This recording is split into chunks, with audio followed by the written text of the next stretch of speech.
পাষাণে ঘটনা যদি অঙ্কিত হইত, তবে কতদিনকার কত কথা আমার সোপানে সোপানে পাঠ করিতে পারিতে। পুরাতন কথা যদি শুনিতে চাও, তবে আমার এই ধাপে বইস। মনোযোগ দিয়া জলকল্ললে কান পাতিয়া থেকো, বহুদিনকার কত বিস্মৃত কথা শুনিতে পাইবে। আমার আর একদিনের কথা মনে পড়িতেছে, সেও ঠিক এইরূপ দিন। আশ্বিন মাস পড়িতে আর 2-4 দিন বাকি আছে। ভোরের বেলায় অতি ঈষৎ মধুর নবীন শীতের বাতাস নিদ্রোত্থিতের দেহের নতুন প্রাণ আনিয়া দিতেছে। তরুপল্লব অমনি একটু একটু শিহরিয়া উঠিতেছে। ভরা গঙ্গা, আমার 4টি মাত্র ধাপ জলের উপরে জাগিয়া আছে। জলের সঙ্গে স্থলের যেন গলাগলি। তীরে আম্রকাননের নিচে যেখানে কচুবন জন্মিয়াছে, যেখান পর্যন্ত গঙ্গার জল গিয়েছে, নদীর এই বাঁকের কাছে 3টি পুরাতন ইটের পাজা চারিদিকে জলের মধ্যে জাগিয়া রহিয়াছে।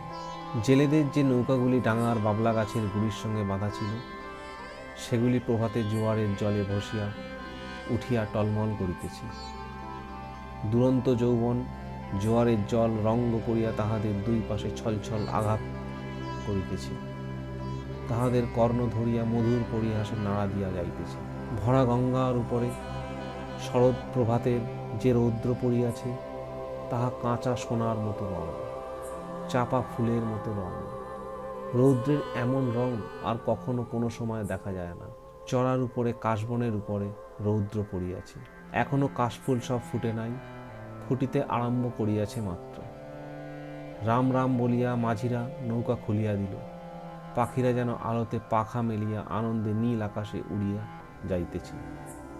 ছোট ছোট নৌকাগুলি তেমনি ছোট ছোট পাল ফুলাইয়া সূর্যকিরণে বাহির হইয়াছে। তাহাদের পাখি বলিয়া মনে হয়। তাহারা রাজহাঁসের মতো জলে ভাসিতেছে, কিন্তু আনন্দে পাখা দুটি আকাশে ছড়াইয়া গিয়াছে।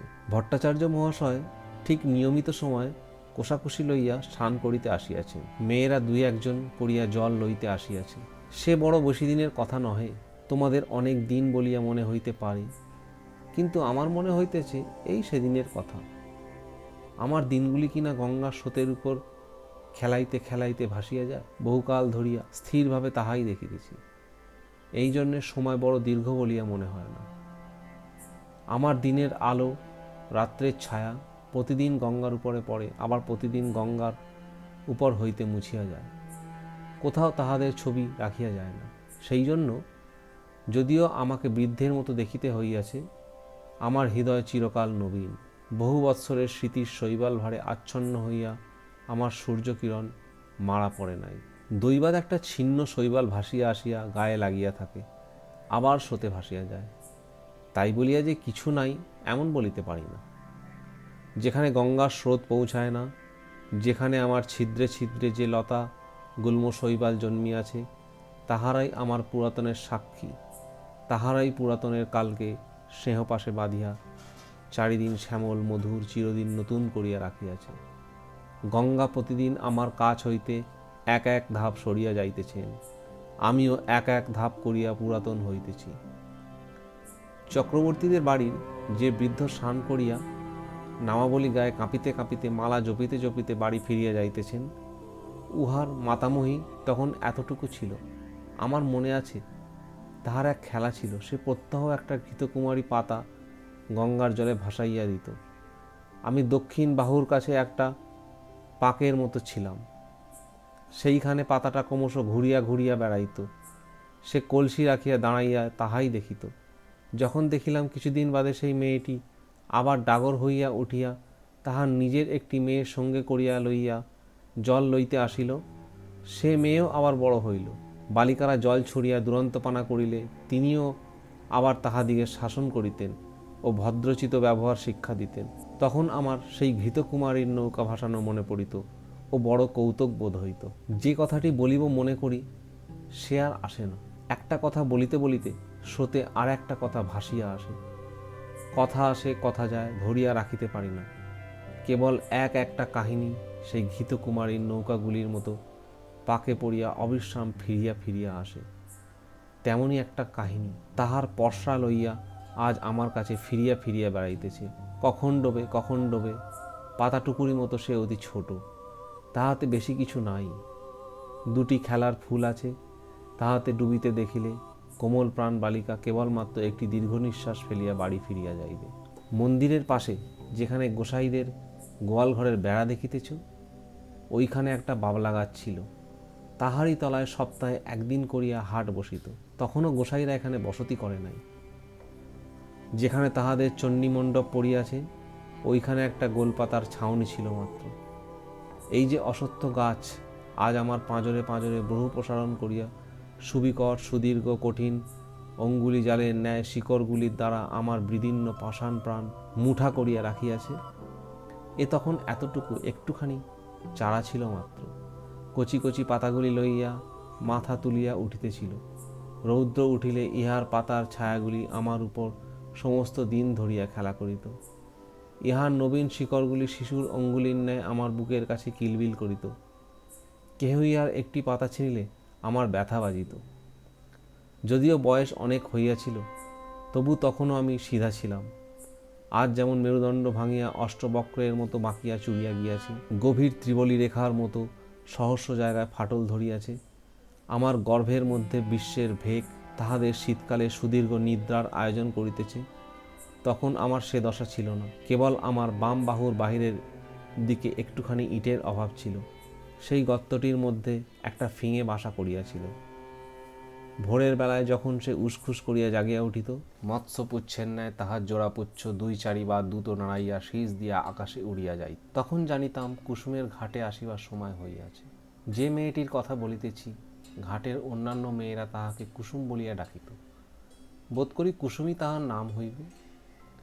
জলের উপরে যখন কুসুমের ছোট ছায়াটি পড়িত, তখন আমার সাধ হইত সে ছায়াটি যদি ধরিয়া রাখিতে পারি, সে ছায়াটি যদি আমার পাষাণে বাঁধিয়া রাখিতে পারি। এমনই তাহার একটি মাধুরী ছিল। সে যখন আমার পাষাণের উপর পা ফেলিত ও তাহার চারিগাছি মল বাজিতে থাকিত, তখন আমার শৈবাল গুল্মগুলি যেন পুলকিত হইয়া উঠিত। কুসুম যে খুব বেশি জলে খেলা করিত বা গল্প করিত বা হাসি তামাশা করিত তাহা নয়। তথাপি আশ্চর্য এই যে তাহার যত সঙ্গিনী এমন আর কাহারও নয়। যত দুরন্ত মেয়েদের তাহাকে না হইলে চলিত না। কেহ তাহাকে বলিত কুশি, কেহ বলিত খুশি, কেহ তাহাকে বলিত রাক্ষসী। তাহার মা তাহাকে বলিত কুসুমী। যখন তখন দেখিতাম কুসুম জলের ধারে বসিয়া আছে। জলের সঙ্গে তাহার হৃদয়ের সঙ্গে বিশেষ যেন কি মিল ছিল। সে জল ভারী ভালোবাসিত। কিন্তু পরে কুসুমকে আর দেখিতে পায় নাই। ভুবন আর স্বর্ণ ঘাটে আসিয়া কাঁদিত। শুনিলাম তাহাদের কুশি খুশি রাক্ষসীকে শ্বশুরবাড়ি লইয়া গিয়াছে। শুনিলাম যেখানে তাহাকে লইয়া গেছে সেখানে নাকি গঙ্গা নাই। সেখানে আবার কারা সব নতুন লোক, নতুন ঘরবাড়ি, নতুন রাজপথ, নতুন পথঘাট। জলের পদ্মটিকে কে যেন ডাঙায় রোপণ করিয়া লইয়া গেল।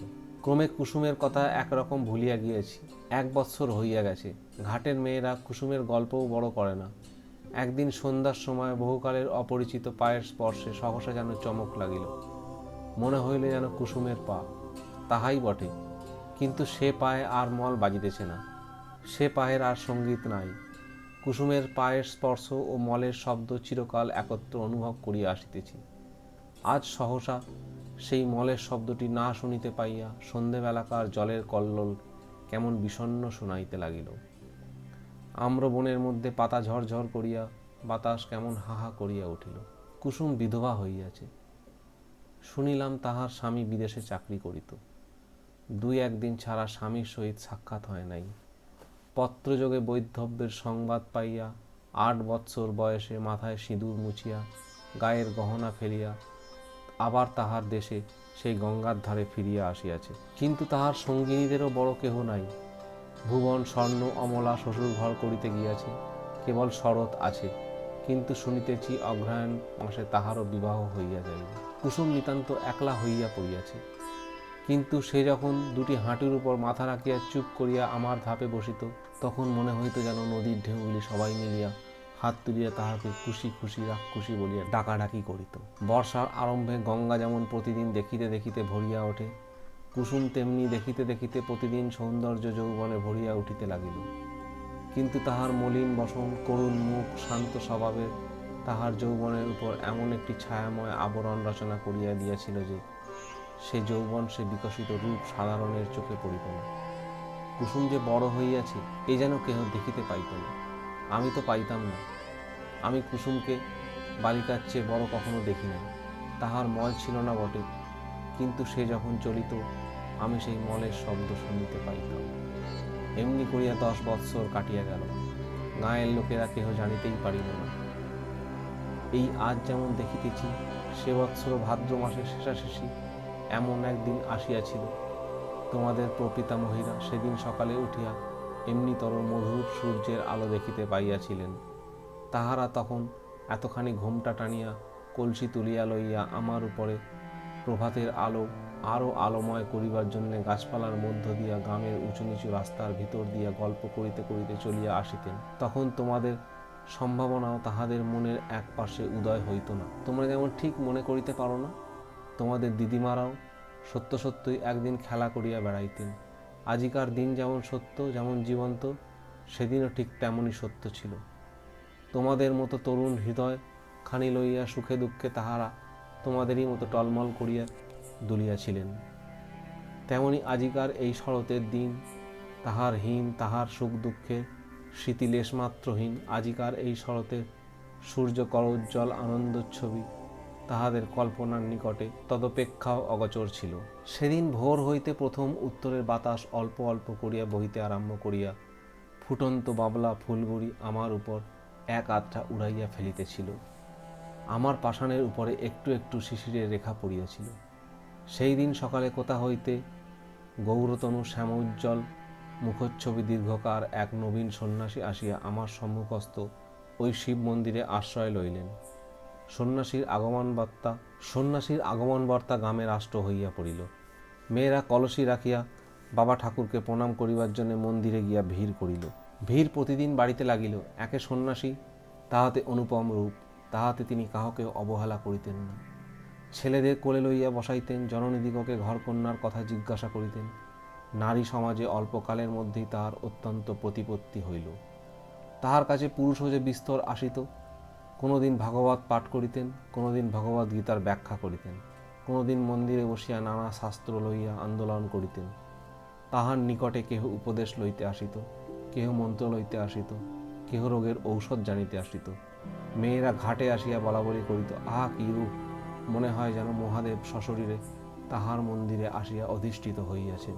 যখন সন্ন্যাসী প্রতিদিন প্রত্যুষে সূর্যোদয়ের পরে শুক্তারাকে সম্মুখে রাখিয়া গঙ্গার জলে নিমগ্ন হইয়া ধীর গম্ভীর স্বরে সন্ধ্যা বাদনা করিতেন, তখন আমি জলর কল্লোল শুনিতে পাইতাম না। তাহার সেই কণ্ঠস্বর শুনিতে শুনিতে প্রতিদিন গঙ্গার পূর্ব উপকূলের আকাশ রক্তবর্ণ হইয়া উঠিত। মেঘের ধারে ধারে অরুণ রঙের রেখা পড়িত। অন্ধকার যেন বিকশোন্মুখ কুড়ির আবরণ পুটের মতো ফাটিয়া চারিদিকে নামিয়া পড়িত ও আকাশে সরোবর উষাকুসুমের লাল আভা অল্প অল্প করিয়া বাহির হইয়া আসিত। আমার মনে হইত যে এ মহাপুরুষ গঙ্গার জলে দাঁড়াইয়া পূর্বের দিকে চাহিয়া এক মহামন্ত্র পাঠ করেন। তাহারই এক একটি শব্দ উচ্চারিত হইতে থাকে আর নিশীথিনীর কুহক ভাঙিয়া যায়। চন্দ্রতর পশ্চিমে নামিয়া পড়ে, সূর্য পূর্বাকাশে উঠিতে থাকে, জগতের দৃশ্যপট পরিবর্তিত হইয়া যায়। এ এক মায়াবী। ম্লান করিয়া যখন সন্ন্যাসী হেমশিখার ন্যায় তাহার দীর্ঘ শুভ্র পুণ্যতনু লইয়া জল হইতে উঠিতেন, তাহার জটাজুটো হইতে জল ঝরিয়া পড়িত, তখন নবীন সূর্যকিরণ তাহার সর্বাঙ্গে পড়িয়া প্রতিফলিত হইতে থাকিত। এমন আরও কয়েক মাস কাটিয়া গেল। চৈত্র মাসে সূর্যগ্রহণের সময় বিস্তর লোক গঙ্গা স্নানে আসিল। বাবলাতলায় মস্ত হাট বসিল। এই উপলক্ষে সন্ন্যাসীকে দেখিবার জন্য লোক সমাগম হইল। যে গ্রামে কুসুমের শ্বশুরবাড়ি, সেখান হইতেও অনেকগুলি মেয়ে আসিয়াছিল। সকলে আমার ধাপে বসিয়া সন্ন্যাসীর জপ করিতেছিলেন। তাহাকে দেখিয়াই সহসা একজন মেয়ে আর একজনের গা টিপিয়া বলে উঠিল, ওরে, এই যে আমাদের কুসুমের স্বামী। আর একজন 2 আঙুলে ঘোমটা কিছু ফাঁক করিয়া ধরিয়া বলিয়া উঠিল, ওমা, তাই তো গো, এই যে আমাদের চাটুর্যেদের বাড়ির ছোট দাদাবাবু। আর একজন ঘোমটার বড় ঘটা করিত না, সে কহিল, আহা, তেমনই কপাল, তেমনই নাক, তেমনই চোখ। আর একজন সন্ন্যাসীর দিকে মনোযোগ না করিয়া নিঃশ্বাস ফেলিয়া কলসি দিয়া জল ঠেলিয়া বলিল, আহা, সে কি আর আছে, সে কি আর আসবে, কুসুমের কি তেমনি কপাল। তখন কেহ বলিল, তাহার এত দাড়ি ছিল না। কেহ বলিল, সে এমন এক হারা ছিল না। কেহ বলিল, সে যেন এতটা লম্বা নয়। এই রূপে কথাটার একরূপ নিষ্পত্তি হইয়া গেল, আর উঠিতে পাইল না। গ্রামের আর সকলেই সন্ন্যাসীকে দেখিয়াছিল, কেবল কুসুম দেখে নাই। অধিক লোকসমাগম হওয়াতে কুসুম আমার কাছে আসা একেবারে পরিত্যাগ করিয়াছিল। একদিন সন্ধ্যাবেলা পূর্ণিমা তিথিতে চাঁদ উঠিতে দেখিয়া বুঝি আমাদের পুরাতন সম্বন্ধ তাহার মনে পড়িল। তখন ঘাটে আর কেহ লোক ছিল না। ঝিঝি পোকা ঝি ঝি করিতেছিল। মন্দিরে কাঁসর ঘণ্টা বাজা এই কিছুক্ষণ হইল শেষ হইয়া গেল। তাহার শেষ শব্দতরঙ্গ ক্ষীণতর হইল। পারাপারের ছায়াময় বন্যশ্রেণীর মধ্যে ছায়ার মতো মিলাইয়া গেছে। পরিপূর্ণ জ্যোৎস্না জোয়ারের জল ছলছল করিতেছে। আমার উপরে ছায়াটি ফেলিয়া কুসুম বসিয়া আছে। বাতাস বড় ছিল না, গাছপালা নিস্তব্ধ।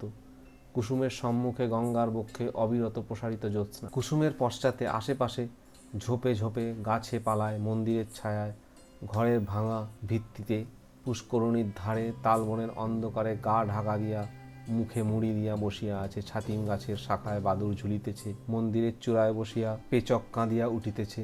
লোকালয়ের কাছে শৃগালের ঊর্ধ্বধ্বনির চিৎকার উঠিল ও থামিয়া গেল। সন্ন্যাসী ধীরে ধীরে মন্দিরের ভিতর হইতে বাহির হইয়া আসিলেন। ঘাটে আসিয়া দুই এক সোপান নামিয়া একাকিনী রমণীকে দেখিয়া ফিরিয়া যাইবেন মনে করিতেছেন।